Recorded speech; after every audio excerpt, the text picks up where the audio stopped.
Mangantayon.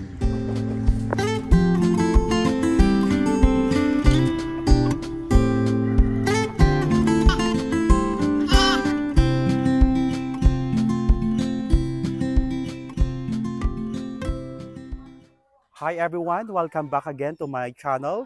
So for today's video, gagawa po tayo ng authentic pakbet Ilocano. So our ingredients is fresh from the farm. So farm to table po ngayon yung ating mga ingredients. Okay, ito yung mga ingredients na gagamitin natin for pakbet Ilocano. Ito yung in season ngayon na mga gulay. Meron kami ditong native na sitaw, we call it tudo in Ilocano, but you can use the regular string beans.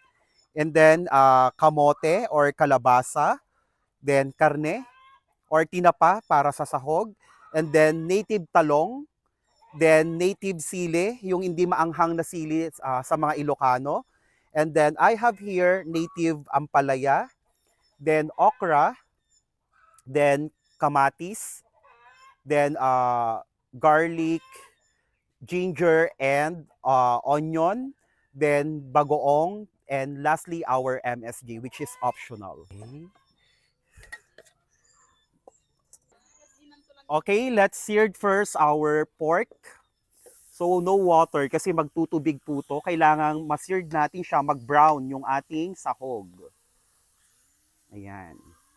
So hayaan lang muna natin, wala siyang seasoning, anything, ganyan lang siya.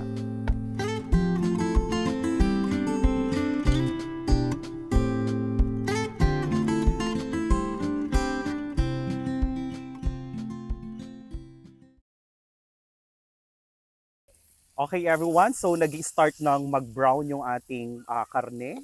So a little bit more. Iba-brown ko pa siya and then nagmamantika na po siya, kusa. Yan. So a little bit more brown pa ang kailangan natin dito.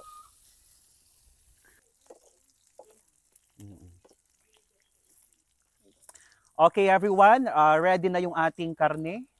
So ganito siya ka-brown.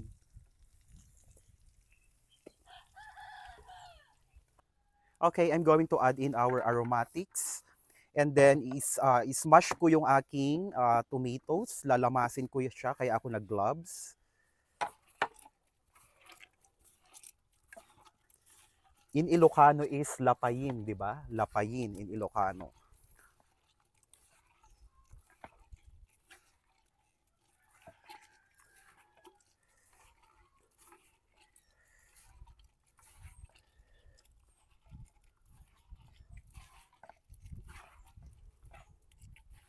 So, ang pakbet Ilocano po is hindi namin ginigisa. So, diretso all in one po lahat. Next, our karne na pina-brown. Then, our kamote, chunks.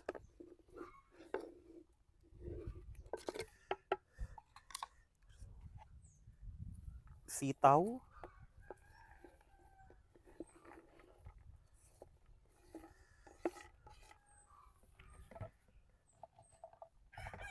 So, pagkasyahin natin siya. Dapat magkasya.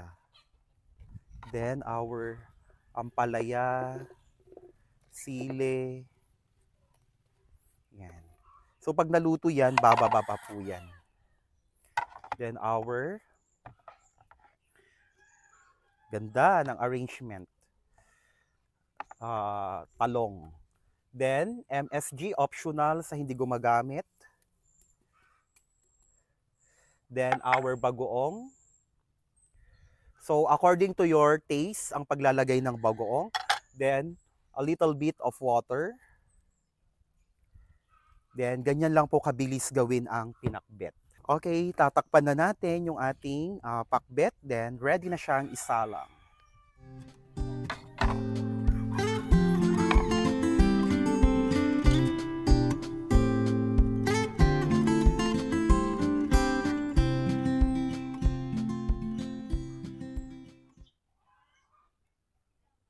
Okay everyone, let's check our pinakbet. So this is it, kumukulo na siya and ayan, bumaba na po siya. And then ang pakbet Ilocano, we never use ladle to mix. So ang ginagawa namin is inaalog. In Ilocano, italta. So yun po yung gagawin natin. Para yung nasa ilalim, iibabaw siya. Yung nasa ibabaw, siya naman yung pupunta sa ilalim. So ipapakita ko po yung proper way ng pag-aalog or pagtatalta in Ilocano. So ganyan po, inaalog. Yan. With the cover, ang bango. Para yung nasa ilalim siya yung iibabaw. At wow, look at that. So tignan nyo yung pakbet natin, ganyan po siya kaganda. Okay, binalik na natin siya sa pagkakaluto ulit para mag-continuous yung cooking. And then maya-maya ready na yung ating pakbet. Everyone, ready na yung ating pakbet Ilocano. Ito na siya. So look at that. So ang pakbet Ilocano po is not so maraming tubig. Medyo tuyot po ang aming pakbet. Konti lang po yung sabaw. So ganun po yung pakbet namin. Talagang malasa yung bagoong. Actually ang pakbet Ilocano medyo maalat-alat but according to your taste. So sa mga may problem sa blood pressure, so you can less the bagoong. So ilalagay ko naman po yung exact measurement for the recipes.